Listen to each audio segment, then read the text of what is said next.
in touch with her yet. Okay, so dear devotees, please accept our humble obeisances. All glories to Jagat Guru Srila Prabhupada.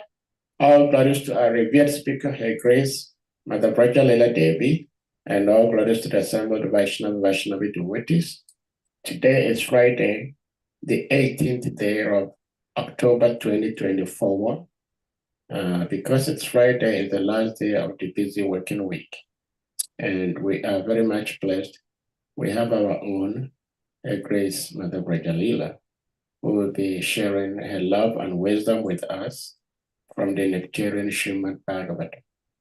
So, devotees, we thank you. And Mother, we're going to put the verse on the screen, and then you may take it over from here. Hare Krishna. Thank you so much. Thank you. Thank you, everyone, for being here. Happy Kartik. Yes. Happy Kartik, Mother. Haribo. Hare Krishna, Your Grace. Hari Please, Hari. then I said my Hare humble Hare. respects. Please, I think Madam Malati, she's on a trip of what I heard. Okay. She's traveling, so maybe that's why they Okay. may be able to connect with her. Hare Krishna. Hare She's Krishna. not Thank you, here in Bhakta. Vrindavan. Hare Krishna. Thank Thank you, you. Prabhu. Yeah, thank you. Okay.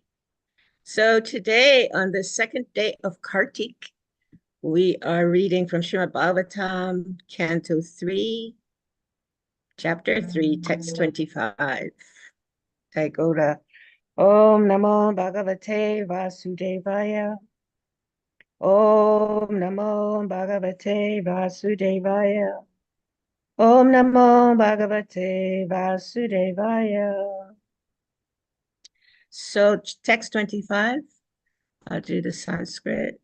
Tathagati Payer Masher Vrishni Bojan Hakadahayaha Yayo Prabhasham Samrishtam Samrishta Ratar Deva Vimohitaha. The synonyms for this text: Tataha, thereafter; Katapayahi, a few; Ma Sahi, months passing; Vrishni, the descendants of Vrishni; Boja, the descendants of Boja; and Haka Adayaha, and others like the son of Antaka. Yayuhu went; Prabhasham, the place of pilgrimage named Prabhasha; Samrishtaha, with great pleasure; Yatihi, on their chariot; Deva, by Krishna; Vimohitaha, bewildered. Translation.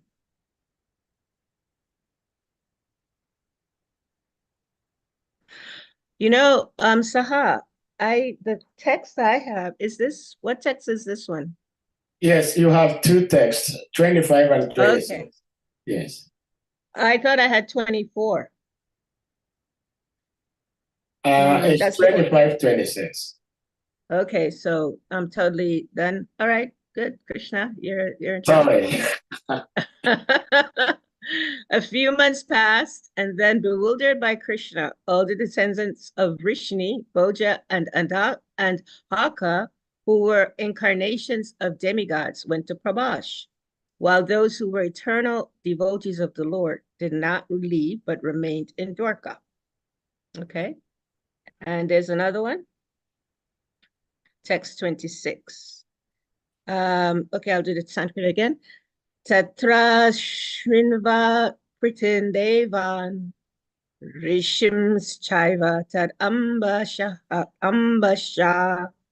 Tarpayit Vata Vipribhyo Gavo Bahu Guna Daduhi.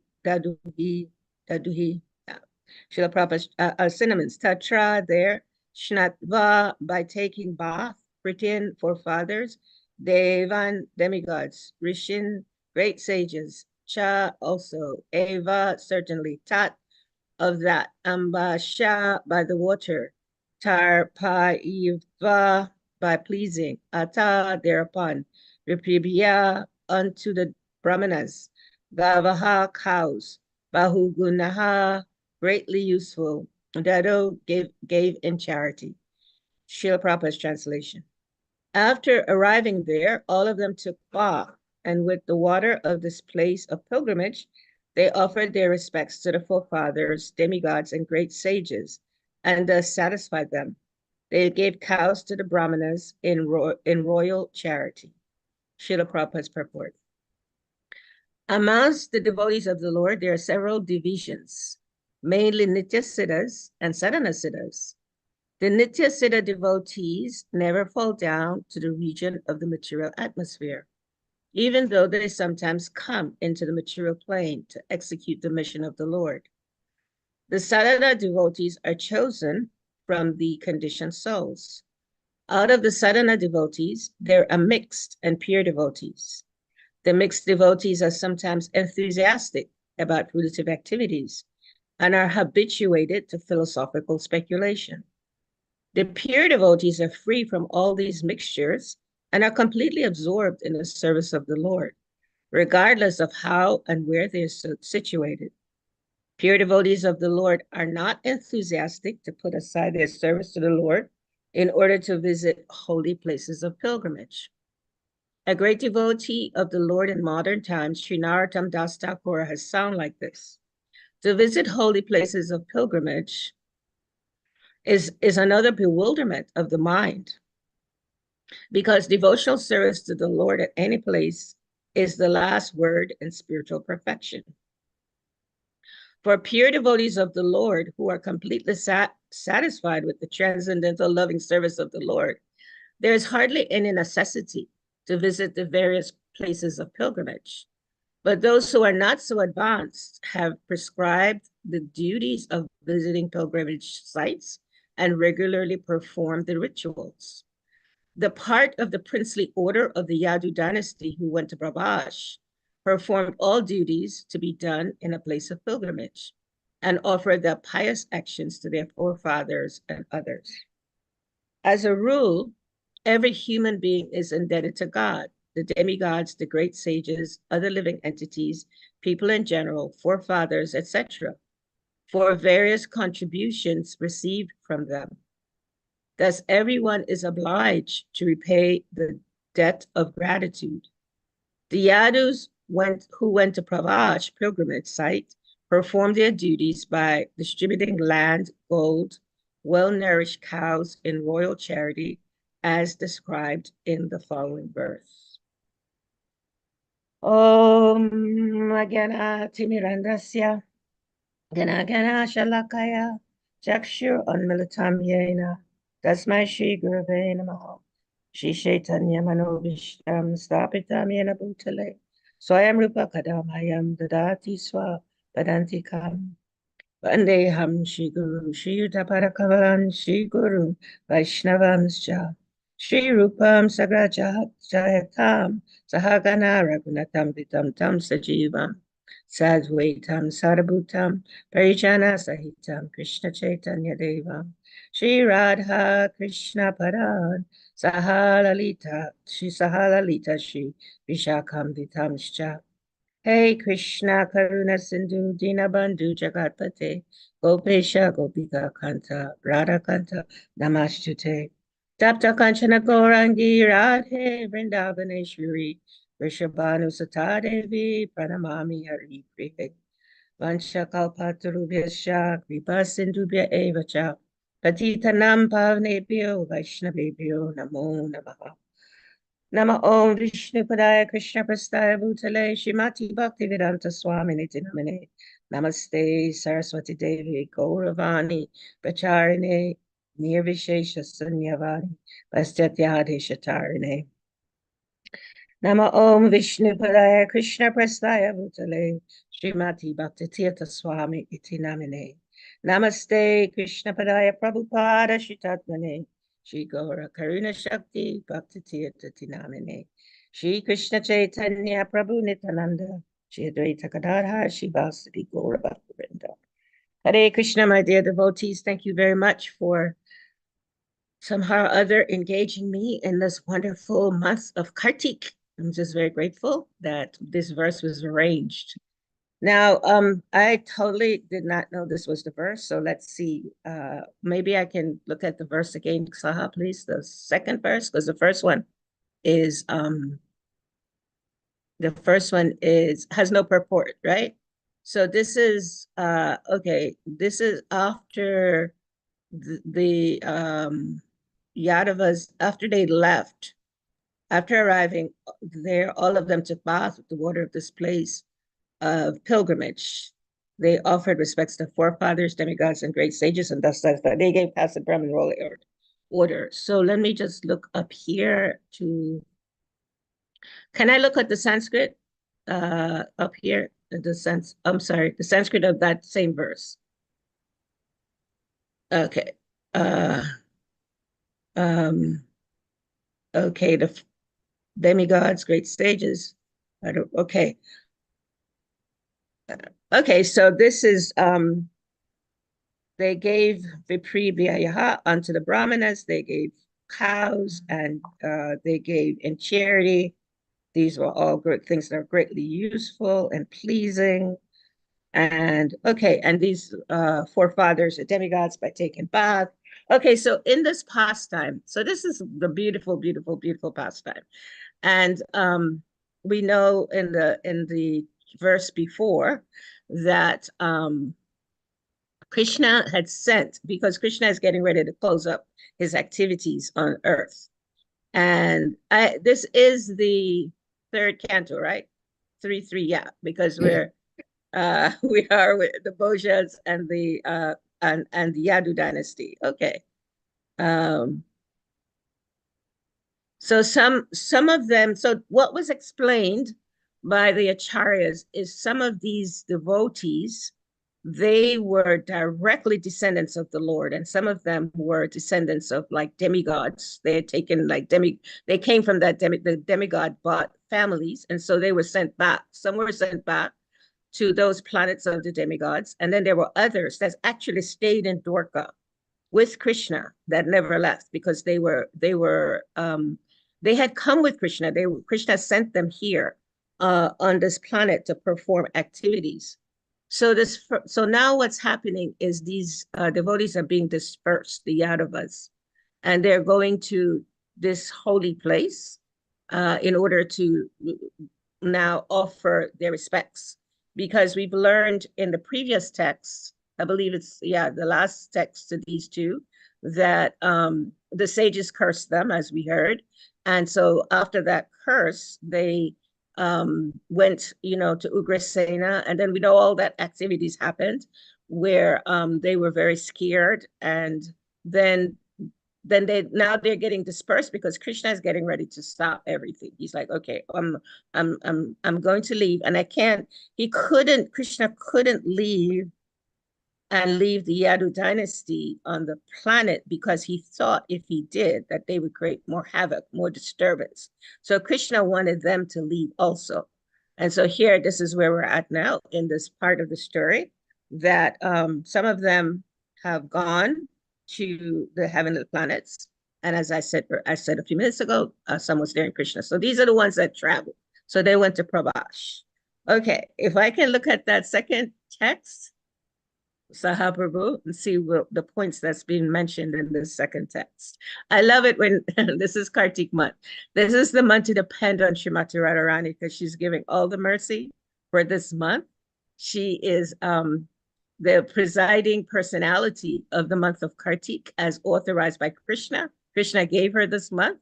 And so this is the most wonderful month to just depend on Radharani's mercy. So here I am depending on Radharani's mercy. So they arrived, they took bath, and they distributed charity, gave cows. And Prabhupada is speaking here, the points. Let me just get a few points on this verse. So the points are that there are different levels of devotees. Nitya Siddhas, pure devotees, Sadhana Siddhas. So Nitya Siddhas, Prabhupada said, they never fall from the spiritual world. They're always accompanying Krishna in different activities, and there is his eternal associates. So they're always with him. They come sometimes to execute the mission. So some of the Nitya Siddhas were with Krishna in this pastime that we're hearing about now, where Krishna is getting ready to leave the planet. So he will take those that came with him, the Nitya Siddhas, and others will go to different planetary systems. So the Sadhana Siddha devotees are chosen from the conditioned souls. Okay, so we are considered Sadhana Siddha devotees of the Lord. We are serving if we're very fortunate, we get to serve the Nitya Siddhas, we get to serve those pure devotees of the Lord, and we get an opportunity to engage in devotional service. Now, there are, Prabhupada says here that there are mixed devotees that are under that umbrella of Sadhana Siddhas. So these mixed devotees, the conditioned souls, some have more desires for fruitive activities. Some are engaged in sadhana, bhakti. However, they may still have different material desires. And oftentimes, devotees like myself are in the process of performing sadhana bhakti. However, my consciousness may still be engaged in some material activities. And there are also sadhana siddha devotees who they may be in the material world, they may be engaged in devotional service. However, their consciousness is more directed to service of Krishna. And those particular persons are here on this planet. Okay, so the mixed devotees are sometimes enthusiastic. Okay, I just explained that. They're habituated to philosophical speculation, mixed devotees. Mixed devotees are devotees that have been given the mercy from Srimati Radharani and Krishna to be able to engage in devotional service under the guidance of a pure devotee of the Lord. So there is the verse in Bhagavad Gita. It explains Tadvidi Paripatena Paripashena Sevaya Upadeshantitekyanam Yananastatmadashinaha, that a person that is sober, that has become sober, that person takes shelter of the spiritual master in a mood of submission, in a mood of humility, in a mood of inquiry. And then the spiritual master will then assist that devotee as that devotee engage in the process of bhakti, the sadhana bhakti process, which means engaging in chanting the holy names of the Lord, which is primary, reading the scriptures, the holy scriptures of the Lord, reading Bhagavatam, reading Chaitanya Charitamrita, reading Nectar of Devotion, Nectar of Instruction, Sri Upanishad, reading all of those books that can awaken our love for Krishna. This is the purpose of the spiritual master. The spiritual master's mood is totally to help us to become awake. You know, there's a saying in the material world that people are they're not woke, right? That's kind of like a slang. They're not woke.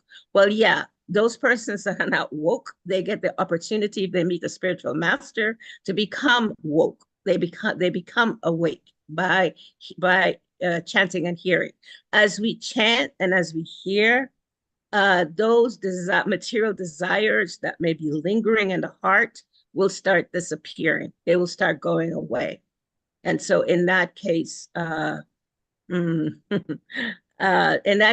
are two different levels of sadhana bhakti devotees that they're practitioners in both cases, but however, some are more elevated than others. Nitya Siddha devotees, they're untouched by all of this. They can come into the world, they're not totally not affected by any of the Krishna's external material energy. They're coming purely to serve the Supreme Lord. This is the case of those personalities that we've been reading about.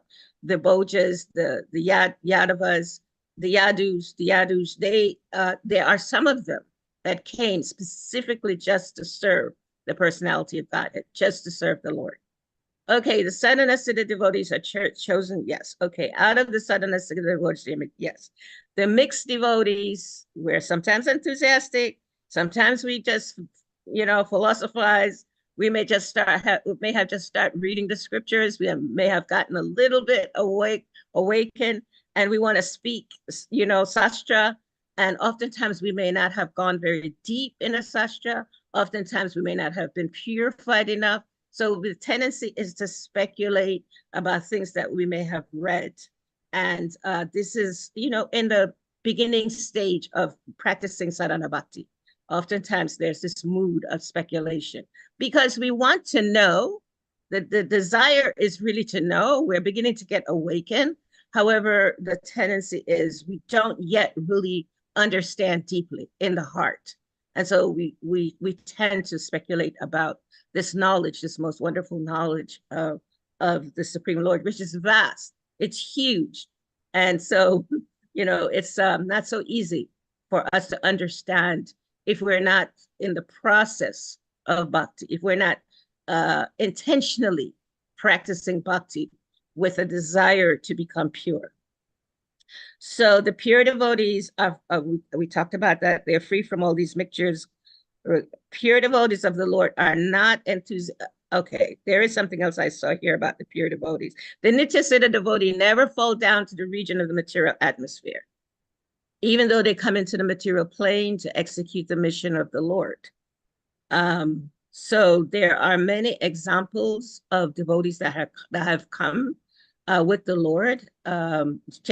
Especially we can read in Chaitanya Lila. So many of the devotees that came that performed pastimes with the Supreme Lord, they came simply. Advaita Acharya, Srinivasa Acharya, all these devotees, they came only to participate in the Lord's activities. When the Lord was ready to leave, then many of these devotees also left. And similarly in Krishna Lila, many of the devotees came to simply, for example, we're in the month of Kartik, and Mother Yashoda is an eternal associate of the Lord, of Lord Krishna in the spiritual world. Nobody can replace Mother Yashoda. However, Mother Yashoda has descended with Krishna in the material realm in order to perform this amazing Damodar Lila pastime with the Lord as a small child, little chubby, sweet, curly hair, dark skinned Krishna, right? This is Krishna, chubby, red lips, right? He's giving us all this beautiful, beautiful remembrance during this month. And Mother Yashoda, who plays his mother, the role of his mother, is a Nityasiddha devotee. She is eternally associated with Krishna. Even when she's in the material world, some of her activities may sound like a regular mother in the material world. However, she is a mother from the spiritual world. She's Krishna's eternal mother. Okay, so a pure devotees are free from these mixtures and are completely absorbed in the service of the Lord, regardless of how they're situated. No matter what service they appear to be doing in the material realm, like Uddhava, there's so many amazing, beautiful, wonderful devotees that have come into this world. Bhaktivinoda Thakur, Bhaktisiddhanta, Srila Prabhupada, that seemingly are doing regular activities. However, they are primarily here on a mission, serving the personality of Godhead. The pure devotees of the Lord are not enthusiastic to put aside their service to the Lord in order to visit holy places of pilgrimage. Why is that? Well, because everywhere is a place of pilgrimage. Anywhere the pure devotees go, they consider that a place of pilgrimage. One of the things that His Holiness Bhaktitirtha Swami did when he was leaving his body is he said, I want you to place my samadhi here in Gitanagari because Gitanagari is a place of pilgrimage. He considered it a place of pilgrimage. And he wanted that people from all over the world would be able to come and take shelter, take darshan in his samadhi here. Because he even if in the minds of some, they didn't think of Gitanagara as a holy place, he wanted to establish that, put that on the map, that Gitanagara is a holy place. So for the pure devotees, they don't think the material world and the spiritual world are separate. It's all the spiritual world because they're all engaged in Krishna's I'm sorry, they're all engaged in Krishna's Mahamaya's Shakti. They're all engaged in the service to the Lord in Krishna's internal energy. They're a part of Krishna's internal energy. And so pure devotees of the Lord, and okay, a great devotee of the Lord, Narottam Das Thakur, who has given us many beautiful, wonderful prayers. He has sung that to visit holy places of pilgrimage is another bewilderment of the mind, because devotional service to the Lord at any place in the world is spiritual perfection. Why is it that we hear Prabhupada himself told the devotees that they need to go to the holy Dham once a month, especially the leaders, because they need to go there in order to recharge spiritually so that they can come back and be spiritually rejuvenated in their services. So here, Narottam Das Thakur is saying that going to the holy place can be a bewilderment. Why is that? Because in these holy places, there are also many personalities that come to these holy places that are not necessarily wanting the Lord. They're coming for different reasons. And the tendency is when we enter into the spiritual realm, into these places of pilgrimage, we also bring our consciousness with us.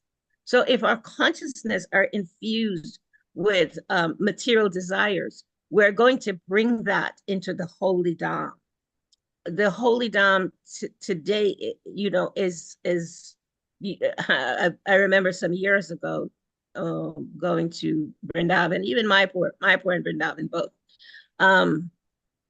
where we're told that it's very important. One of the things I was told in the very beginning of my Krishna consciousness, when you go to the Dham, don't look at the people there, that are residents, those Dhambasis, those that are born there. Don't see them as ordinary people. It may appear externally that they're doing things that seemingly are not according to, the rules and regulations of bhakti, or they may seemingly be engaged in different types of activities that may seem very foreign to what we are told about devotional service. However, it's advised never to criticize such persons when we go into the Dham, mainly the Brijbasis, right? The residents of the holy Dham, residents in Navadvip. And so if we go and we are seeing things from ordinary vision, from our mundane vision, then we can become very bewildered, extremely bewildered. And we can see the place as ordinary and not understand the pastimes. We can go to the Dham for many, many years and never enter really into the pastimes of the Lord. Because unless we have that purity in consciousness to really know that when we visit the Dham, we're visiting the place where Krishna walked, where Krishna talked, especially I'm speaking Vrindavan, where Krishna performed activities. Like now during this month, Krishna lifted Govardhan Hill. Radhakund pastimes are there. There's so many different pastimes just in this month. Bahulastami. We have Krishna herding the cows during this month. We have what else is happening during this? There's so many things, so many different activities. At least maybe at least 10 different activities that's celebratory that we celebrate during this month. And so if we're not conscious, if we're not aware of these specific, of what it means to, for Krishna to enter into these places and perform these pastimes for our benefit, then we can just go into a place that's just like going to a regular material place. And so this is why Narottam Das Thakur is saying that to visit all the places of pilgrimage can be another bewilderment of the mind. It can be, because devotional service to the Lord at any place is the last word in spiritual perfection. if we're not going to the Dham in the mood of really crying out for Krishna, of really calling, you know, Srimati Radharani, please give me grace, please give me mercy to enter into this Dham and have the mood of devotional service, serve the pilgrims, serve the residents. If we don't have that mood, then our minds can become very bewildered. We can go in a mood of enjoyment, wanting to enjoy the Dham, you know, because there are many things that we can seemingly enjoy. And so there's a difference in consciousness. If we go to the Dham to enjoy, we will get one benefit. If we go to the Dham to be absorbed in begging for mercy, we'll get another benefit. And so this is the point of Narottam Das Thakur.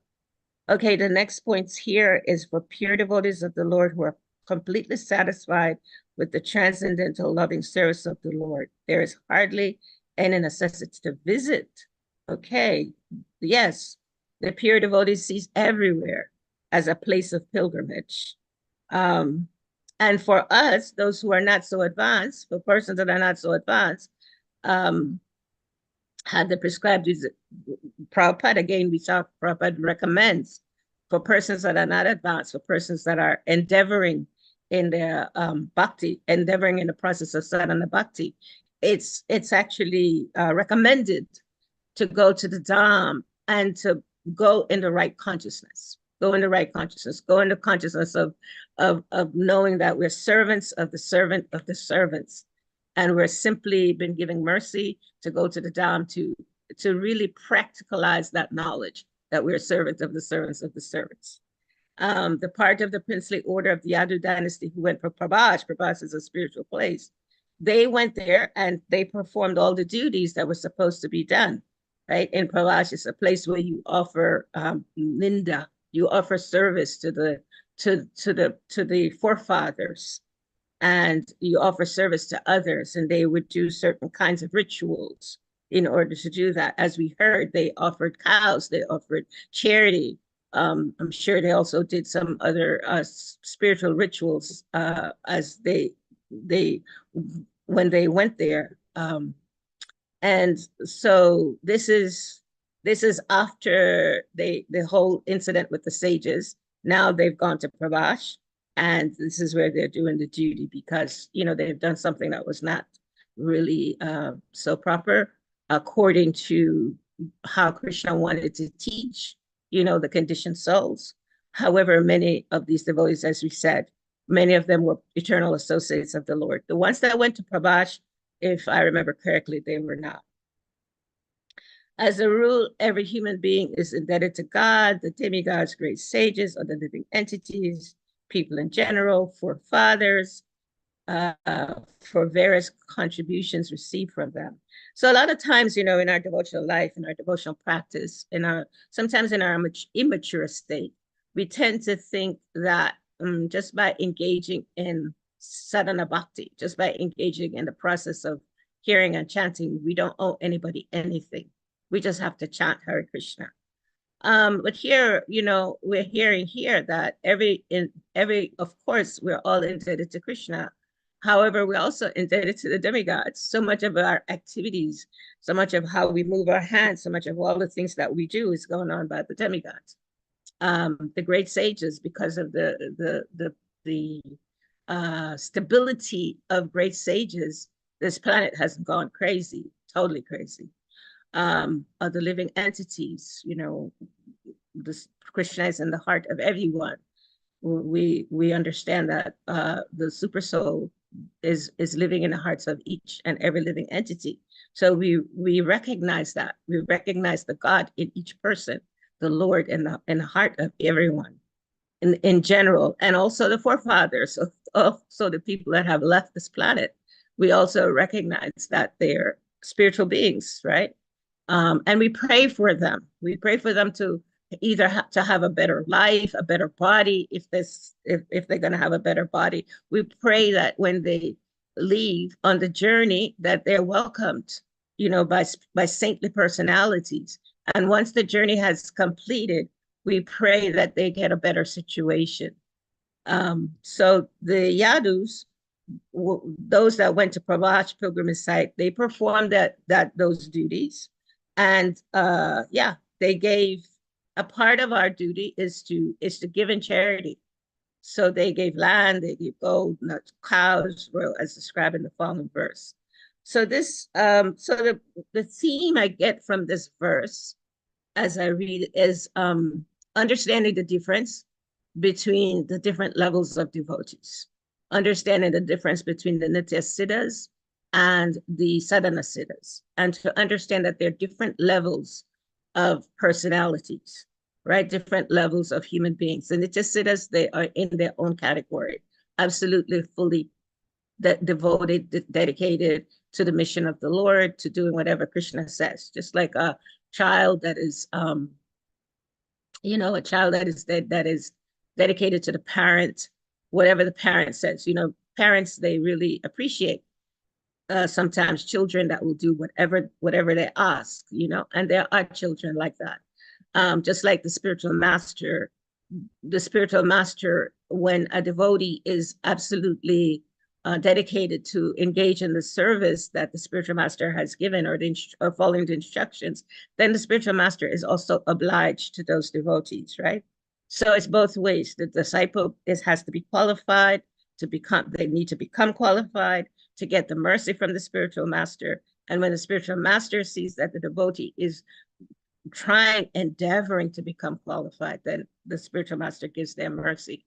So it's for us during this period of Kartik, it's a very precious time for us, for a month, because for this month we get 1,000 times the benefit of anything that we do as we are engaging in sadhana bhakti, right? If we can understand, I'm not a Nityasiddha devotee. However, I can take shelter of these Nityasiddha devotees, like Mother Yashoda, like the Krishna and all his cowherd boyfriends. I can take shelter of devotees that are fully, totally dedicated to the service of the Lord. And by taking shelter, by praying to these devotees, then this month we get an opportunity to enter more deeply in our hearts in understanding our relationship with the Lord. So one of the meditations of this, for me, for this Kartik, is to simply just visualize Krishna, just like in this pastime, right? Krishna is leaving. He's in his later years. I believe these years, I don't want to, maybe I won't speculate, but these years, if I remember correctly, it's called the Yovana years, or maybe that's the early years. I don't remember. But these years up until 125, he's 125 years. He's performing these activities in Dwarka. In Dwarka, he's a warrior and he's a king, you know? And so that's a whole mood. That is a different mood of Krishna. It's different from the mood that we're honoring this month.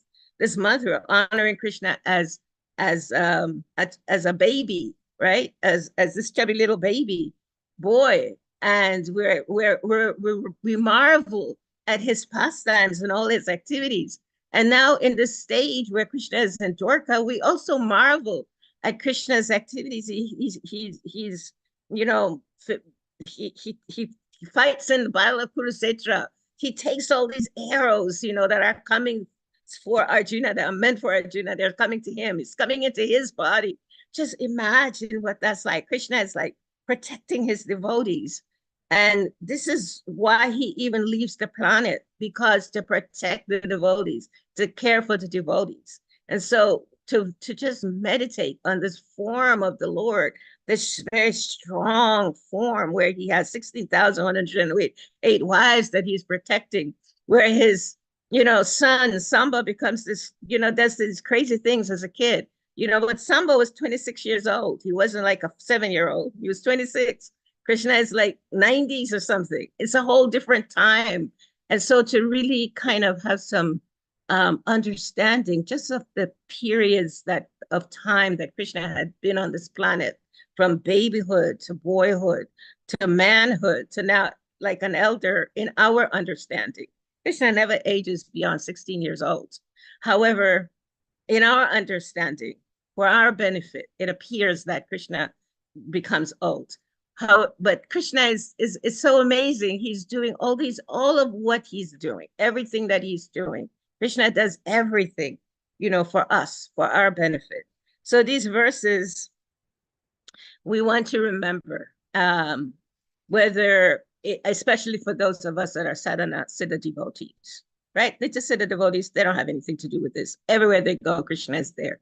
But for those of us that might be aspiring, right, to move out of the sadhana siddha platform, it's important to remember that in the life of Krishna's devotees, everything is arranged by him. Everything. The Yadu's going to Prabhash is arranged by Krishna. Every single thing that happens here is arranged by Krishna. And something to remember also is that Krishna's devotees are so dear,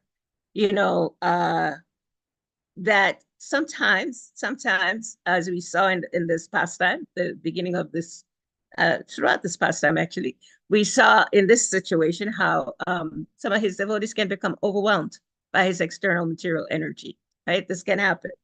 However, what is most important is to remember Krishna arranges everything in our lives, in the lives of all of his devotees. Krishna explains that. And there's one verse I want to close because I do have another class that is important to meditate on during this Kartik month. To take shelter of Srimati Radharani, of course, to take shelter of the devotees that have, Nitya Siddha devotees that have come to take part in these pastimes that we're honoring this month by the mercy of Srila Prabhupada, that we have an opportunity to enter into this month of Damodar, where we can receive this, all these benefits for any little bit of service that we can do. Even just to remember that I'm a servant of the servant of the servant of the devotees of the Lord will give us benefit during this month. And if we can just also meditate on this verse, this very famous verse that's in the 10th canto of the Srimad Bhagavatam, I believe it's 14:8. Natenu kampam shishamik shamano bujana e vatmakritam vapakam rid vag vapurvir vidaham namaste javatmayu mukti padesha daya bak. And this translation of this verse says that when a devotee is in a calamitous condition, right? Like, for example, in the previous verses, we learned that Samba and his buddies, his friends, they did something that was absolutely not acceptable. And then they became disturbed. They became disturbed because they got a reaction and they didn't know what to do with the reaction. So they were in a calamitous situation. They had to go and try to get help, right? And they're kids, they're playing, but they had to, they're kids in terms of the spiritual world of Dwarka. They're, for us, they're kids in terms of how we perceive them, but they're a little older. Anyway, the verse continues that, this is it. So, my dear Lord, one who earnestly waits for you to bestow your causeless mercy upon him all the while, patiently suffering the reactions of his past misdeeds and offering you respectful obeisance with his heart, words, and body, is surely eligible for liberation, for it has become his rightful claim. So in this condition, when we're in a calamitous situation, when things just seem like they're not working, when it appears that we're having so much doubts about Krishna, when it appears that, devotees are just not our best friends as we would want them to be, in those kinds of situations, we pray that we can still offer more devotional service. Especially this month, it's easy if we just pray, please let me offer more devotional service. And if we have this kind of disposition in our minds to be engaged in the devotional service, then we become eligible for the mercy of the Lord. So this month is a special month. Let us all beg to engage in some small devotional service.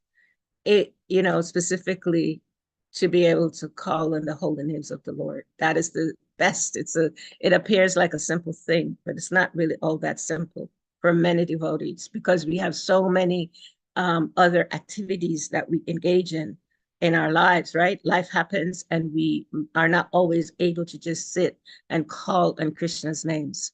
However, this month is a special month for this. This month is a month for entering into realization about these Bhagavatam verses. If we're able to simply take shelter of the Supreme Lord in the form of his name, and we read these verses, if we continue to read these verses every day, then Krishna will help us to understand what happened with Samba, his friends, what happened, why the sages cursed him, but not just read it intellectually, really understand it in the heart, really sit and meditate, watch the sages, see their eyes, what happened when somebody did what they did. How were the sages looking? What was happening for them? Just to be in that mood of meditation this month will help us to enter more deeply in a relationship with the Lord. It's Agora Haribol. Jai Prabhu's. Sorry, I had no idea this was the verse. So Krishna, I just had to pray. Hare Krishna. Thank you so much, Mother VRAJALILA. I think sometimes Krishna also likes to do this gotcha question, because Krishna kind of took you by surprise. You were thinking of a different verse. I think the verse you were thinking of was the verse meant for the melody yesterday, which was discussed with Salika Prabhu. But you did wonderful. Yeah, you did wonderful. Thank you so much. Mother VRAJALILA, like she said, she has another engagement somewhere else, so she may not be able to spend too much time with us, but she is still here for a few questions. Therefore, devotees, if anyone has question, please, you may indicate by using the hand emoji or your physical hand and be asked to unmute to ask your question. If you have comments you want to share, you may also go ahead and share. Hare Krishna.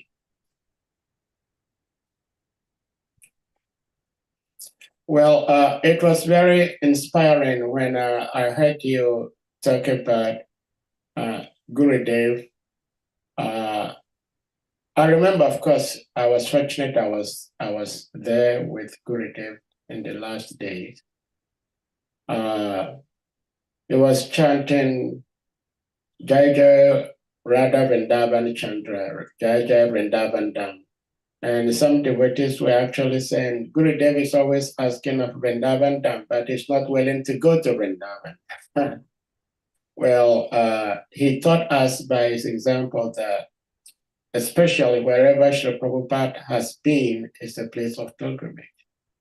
And so he willingly decided to leave his body in Gitanagari, which is very exemplary.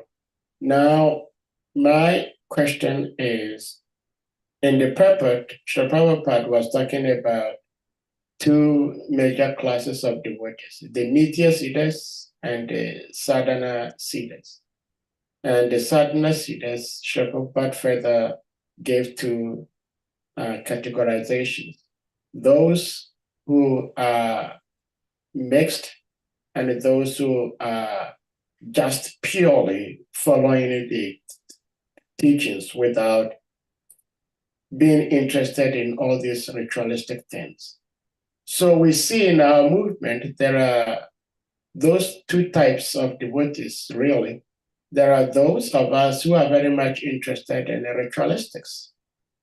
So my question is, how did Srila Prabhupada, if you may help, how did Srila Prabhupada expect the devotees in his movement to perform a devotional service? Did he expect that since those who are sadhana siddhas have the tendency to have this mixed devotional service, so it is all right that the devotees engage in all these rituals, like offering to forefathers and offerings to demigods?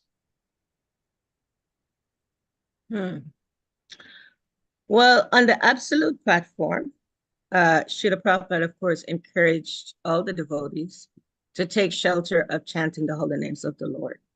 And he often explained that by chanting the holy names of the Lord, that everyone will become satisfied. However, as explained in Bhagavad Gita, as explained in Bhagavatam, there are different levels of devotees. So different levels of devotees are engaged in different ways, right? They may have some they may engage in worship, offering service to the forefathers or the demigods. Those devotees, they may have some awareness that, you know, they want a relationship with Krishna, but their consciousness may not be on that level of engaging in pure devotional service, if you will, or in devotional service devoid of any of these ritualistic activities. Srila Prabhupada, he recommended to engage simply in hearing and chanting. That was Srila Prabhupada's recommendation. That's what Lord Chaitanya Mahaprabhu came to give us, right? Srimati Radharani and Lord and Krishna came together as Lord Chaitanya simply to give us the holy names of the Lord. However, in both in Chaitanya's pastimes and also in Krishna's pastimes, there are references to worship, to paying respects to the demigods and paying respects to the forefathers. Now, it's very important that we don't have a consciousness, especially in this month, during this month, of minimizing giving respect, right? We need to become, especially in this month, very conscious to give respects to everyone, whether it's the demigods, the forefathers, whomever, we give respect. At the same time, we do understand that pure love of the Lord is given to us by mercy. And in order to really practicalize that mercy, we need to chant the holy names of the Lord.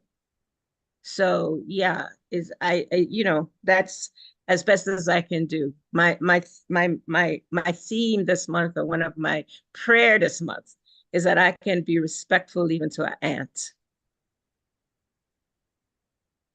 Well, Hare Krishna, thank you so much.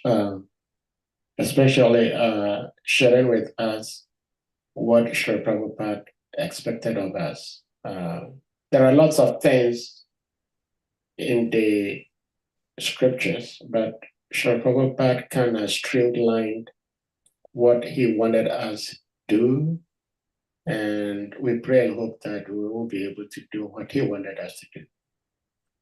Dear devotees, anyone with questions, comments?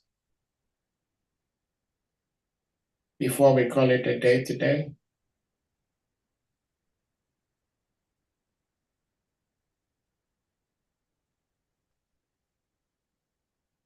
Hare Chakra Prabhu, please. Hare Krishna. You may unmute.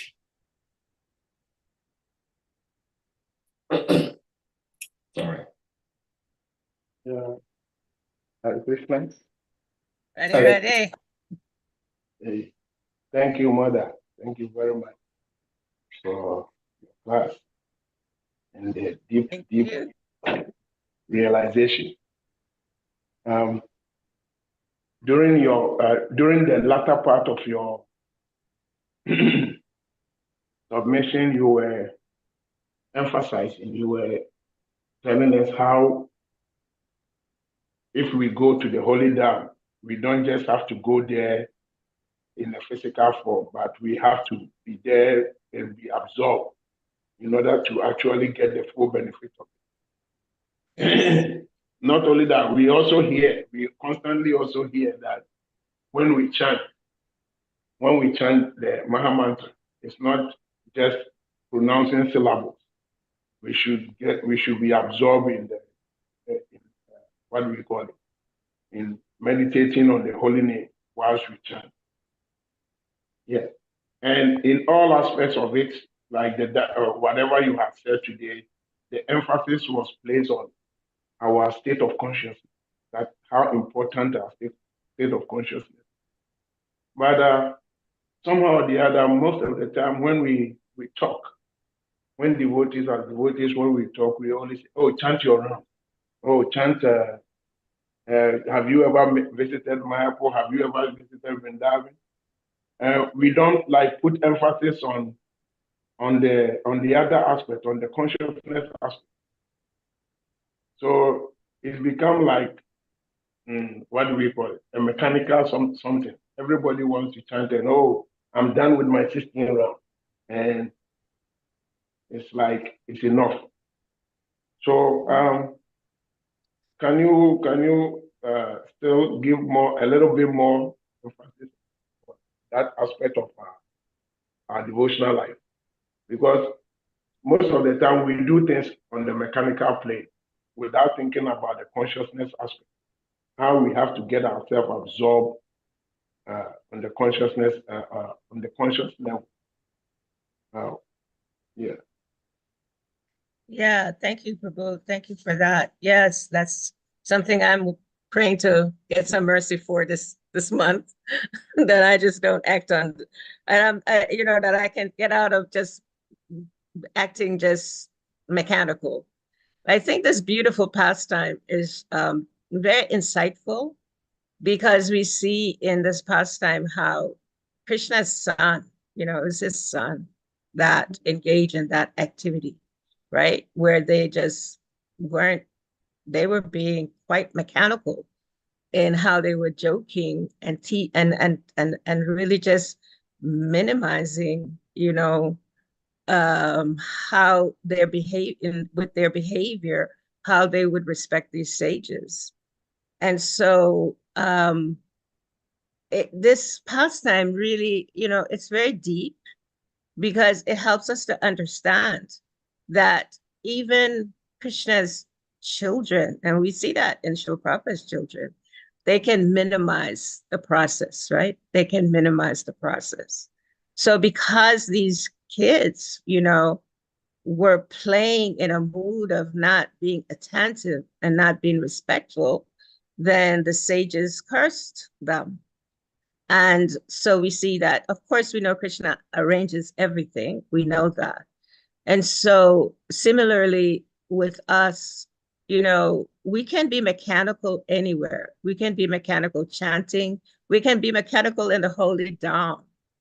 The point of devotees going to the holy dham is to help by the association. One thing about when we go to the holy dham, there are associations there of very elevated devotees.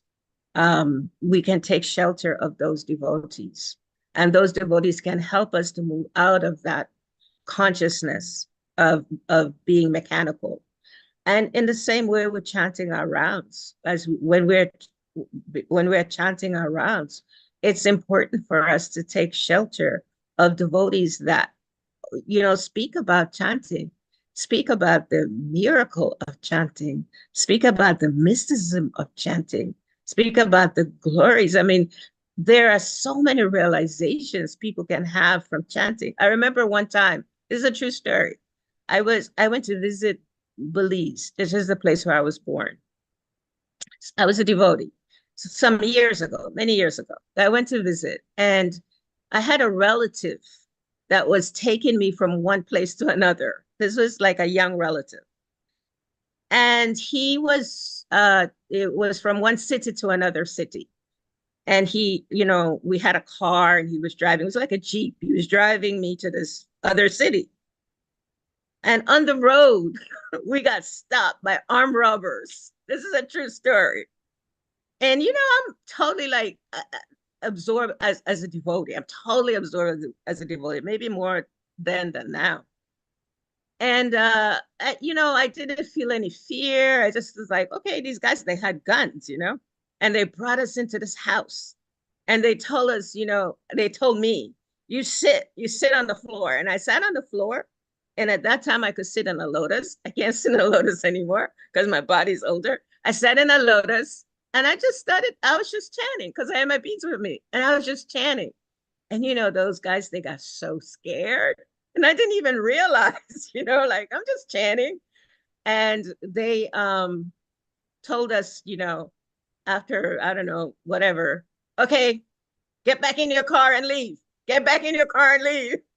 And I just kept chanting. And then one of the guys said to me, "What's that you're doing? What is it that you're putting on us? What are you doing?" And they just let us go. It was almost like a mystical miracle that happened. I had no clue what was going on. As we're driving away, I'm like asking this young guy that's driving me, my relative, I think he was like a cousin or something. "What happened? Why did they stop us? What's going on?" Turned out they all was doing some drug stuff. And I was like, "Oh my God, Krishna, well, why am I in this situation? Even, and have no clue about it, nothing. I knew nothing. So Krishna, the holy names is very powerful, extremely powerful. To hear people just share stories of how, things happen in their lives beyond them, which had nothing to do with them. In that situation, I just sat in the little corner they told me to sit, and I just chanted. That's just what I knew to do. I didn't know to do anything else.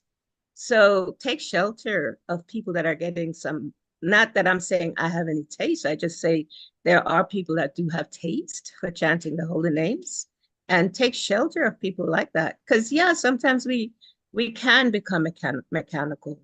We see Krishna's son became mechanical. They became, more than mechanical. They lost it totally. I hope that's helpful, Prabhu. I believe it is. I think he's a bit distracted somewhere at the Chakra Prabhu. Well, thank you so much, Yeah, Mother. Mata, thank you very much. Yeah, it Okay. helped a lot. And like I'm not a follow-up thing, what I'm also understanding that even what we call material, like let's say someone takes you, say, let's go to a vacation in Hawaii, or let's go to vacation in one of the resorts in Mexico. If you go there and you are absent-minded, you don't get yourself absorbed in whatever it then may come back without actually experiencing what actually was going on in that environment, isn't it? So it looks as if whether spiritually or materially, whatever you do, if you don't get yourself absorbed consciously, I mean, in your conscious level, you don't get yourself absorbed. You don't get the full benefit of that activity that you are performing. And what do you say about that matter? Well, yeah, I mean, we get some benefit because Krishna is in his name. We get some benefit. But yes, we absolutely don't get the full benefit. However, especially during this month, it's very important to be compassionate to those persons that are having challenges, chanting or having challenges, hearing or having challenges following the process, or this is the time. Radharani is in charge of this month. And she in the mood, she is leading, organizing everything this month in the mood of compassion. So this is a month of being compassionate to others, because everyone is struggling in one way or another, believe it or not. And some people might be taking more shelter than others. This month specifically, we give our hearts to helping those that are really having difficulties, that are really struggling. We find ways that we can even say something kind, or just smile, or just, just something that can remind them how wonderful it is that they have a human birth. This is the mood of Radharani this month. So let's see how we can do that. First, we have to have compassion on ourselves. If we don't have compassion on ourselves, then it's not easy to have compassion for others. So this month, Radharani is helping us to have compassion on ourselves, because we are probably, having different kind of challenges ourselves. And if we beat ourselves up for that because we're not up to standard with whatever, then we're not opening up ourselves to get the mercy. We're not opening ourselves up to get the grace that's being given this month. And so if we are able to be kinder to ourselves, then we can be kind to others. So let's practice that this month. Yeah, we can definitely all remember that we're Nitya Siddhas on a spiritual level, but we may not be there. We may not be there, right? We are going through the process. We're going through the process. Hare Krishna. Well, thank you Beautiful. so much. And I believe it is time to let Mother Rajalila attend to her next engagement. And with that being said, we're going to humbly. Sahadev, excuse me, Prabhu, just a point of clarification. Okay. With the last sentence I said, we can all remember that we are pure. When I said we are all siddhas, we are pure. We're actually the same as Krishna in quality, just not in quantity, right? So we want to remember on one level, yes, we are pure. Yes, we are, in a relationship with Krishna on an absolute level. However, we have this material body, this material mind. And so we need to deal with that. We need to be present with that. That's what we have. And so let's not falsely, show bottle. Bhagavad Gita says, don't be show bottle devotees. Let us not be show bottle devotees. This is a month where we can really reach out to Radharani with all of our, in all the things we're not capable of doing. We can reach out to her. We could cry out to her. We could say, look, I'm just not on a level that I would like to be. And she'll help us. She'll help us this month. Yeah. Hare Krishna. Thank you so Hare much. Krishna. Hare Hare Hare Krishna, Mother. Govinda. Before you go, my obeisances to you, my respectful obeisances to you and to Gurudev and to all the devotees. Mother, before you go, I would like you to give me an advice. Listening to your presentation today, I'm getting more a realization and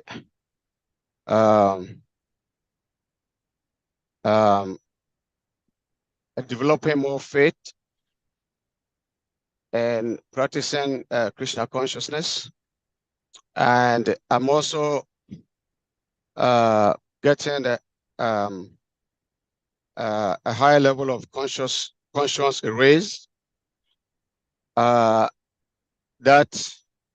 what we are doing is not just a religious practice. It's not just a church or mosque or some kind of religious organization. But what we're doing is actually our eternal activity that we've been doing before, and now we are here, forgotten about those things, and we are being reminded. And you are exposing so many things about Lord Krishna and his pastimes, devotees and spiritual world, and the power of the holy name, and all that. And so I go into other denominations. You will not hear such that God has a form. He has a blackish form. He's old, but at the same time very young. You never see him, like an ordinary human being. And he has his gopis and gopas in the spiritual world. And so things that we're hearing here cannot be heard anywhere in all the denominations, of other around the world. You never hear such things. So that make me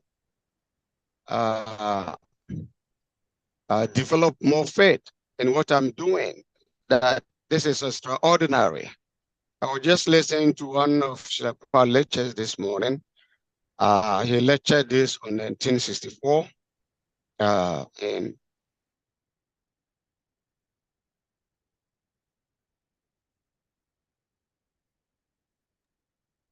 says it's authorized. It's not a man-made term. It's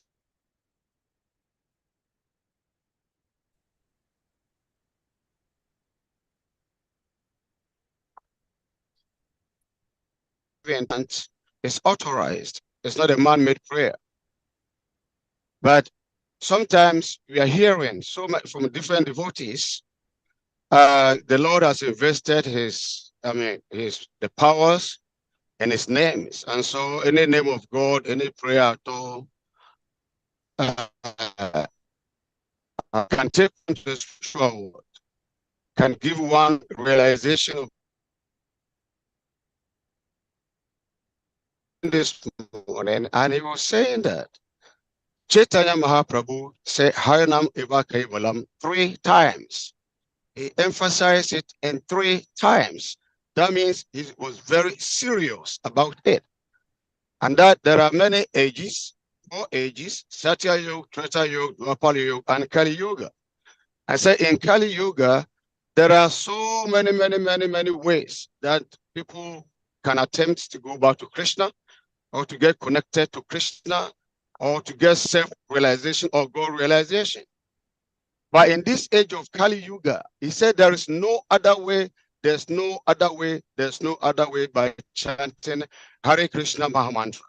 And Srila Prabhupada explains about the source of this Mahamantra, that the Mahamantra is an incarnation of Krishna.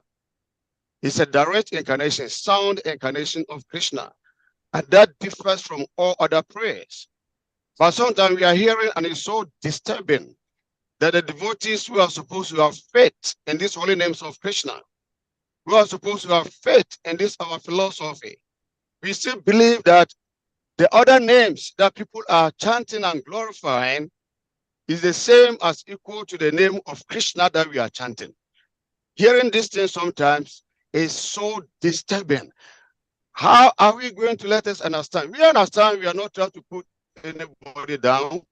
We believe whoever is calling on the name of God is on the right path. Srila Prabhupada says, whoever is calling Krishna's name in different language, he's welcome. He's a pious person. We are not rebuking that fact. But how do we let the people who are not on this path understand that this Krishna consciousness is unique? This Maha Mantra is only, we call it Maha, means great.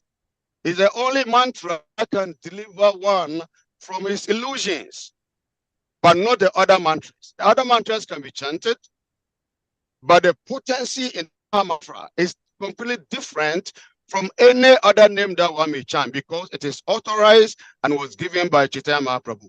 How do we let those who are not devotees understand this fact in a very respectful manner? We not try to be myopic or try to be limited mind thinkers. We understand that we are not all on the same platform. God realization is on different levels, and so we respect everybody. But how do we let them know, apart from we respecting them, that there is something higher, that they have to uplift themselves and come to that platform? I believe that is the more reason why we are distributing Bhagavad Gita, Bhagavatam, Sri Chaitanya Mahaprabhu, and other literatures. How do we let them know this fact? Thank you, Govinda Prabhu. Oh man, that was so much and so beautiful. Wow, well, as you said, you answered your question. We let them know by distributing the books, and we also let them know by our own character, by our own, just how we deliver ourselves to them. If we are in the mood of chastising people to understand God, we know that doesn't work. And so because the Lord is in the heart and the Lord reveals himself when a person is ready. We always hear that little anecdote: when the student is ready, the teacher will appear. And so the student needs to become ready. And until that time, then that when the student is ready, then we can only do our best. And our best is to take shelter of the holy names ourselves. And the best is to be an example of someone who's taking shelter of the holy names. And our best is also, to be able to pray for those souls. And this is the most beautiful month to do that, to just pray for those souls that may not have an appreciation or an understanding or a desire to call in Krishna's holy names. I mean, to be grateful grateful for how we have been given that opportunity, because, you know, this is the thing, Prabhu, if we can just sit and meditate on the time in our life when we were also calling on the name of Jesus or Muhammad or whomever we were calling on, and we were not ready to call in Krishna's name. If we can meditate on the time when ourselves, we were maybe, you know, doubting whether Krishna's names has the potency that it does have.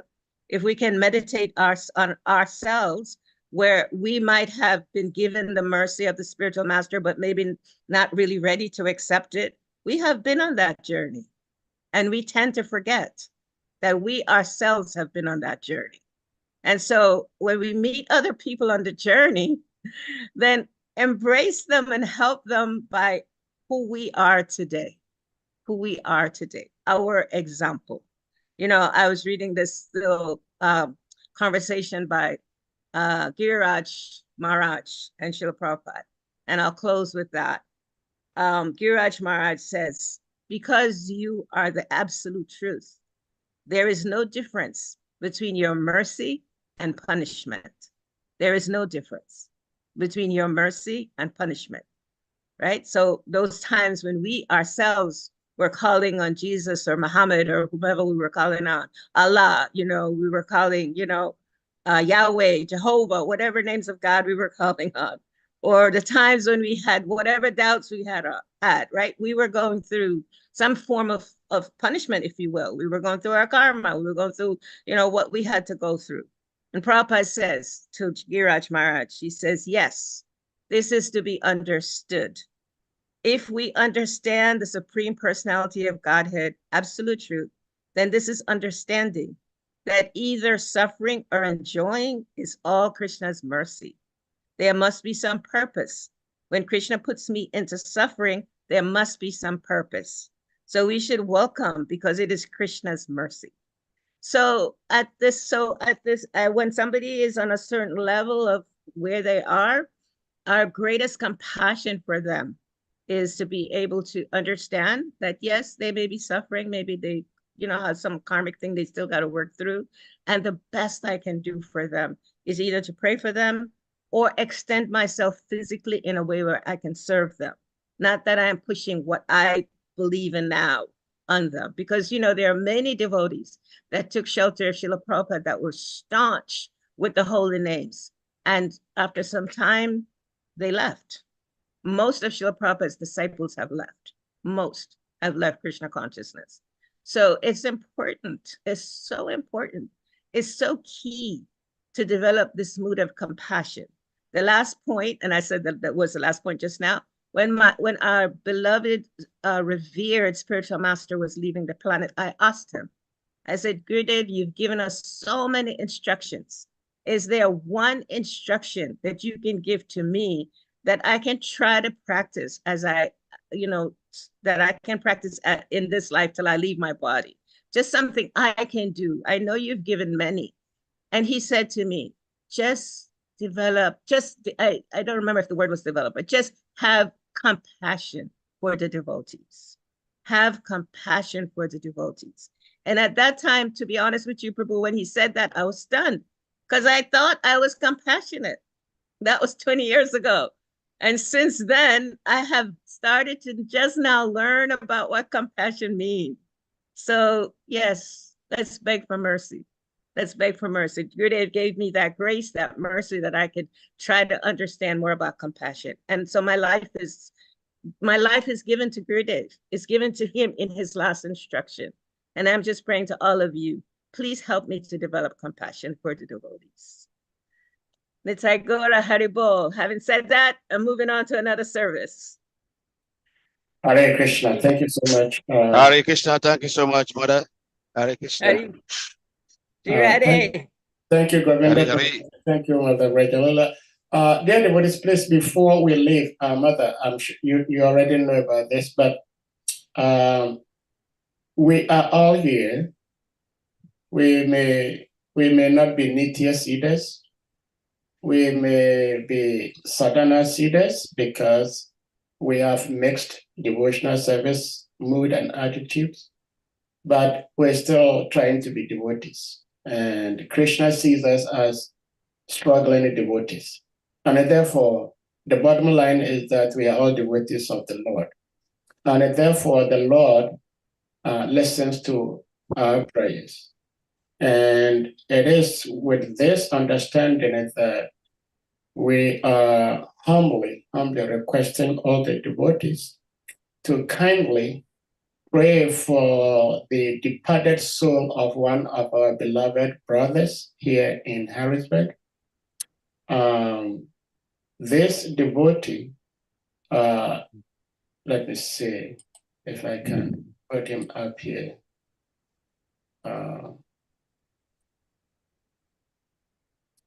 This devotee you see here is called Padmanabha Prabhu. As we speak, we have ISKCON Temple in Harrisburg, Pennsylvania, USA.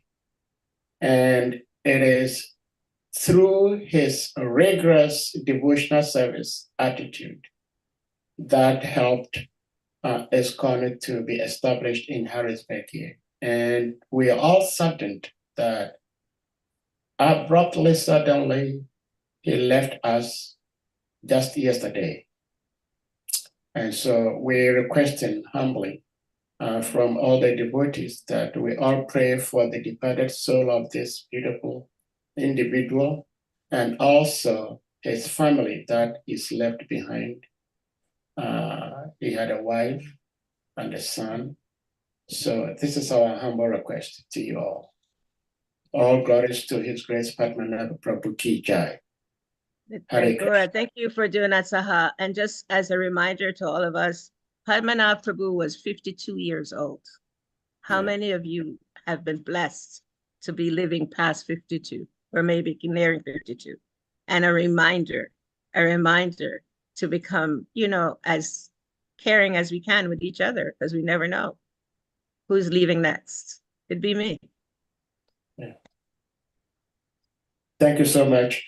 So, dear devotees, we're going to humbly request you all to kindly unmute and we all chant Hare Krishna Maha Mantra as we usually do. Jai.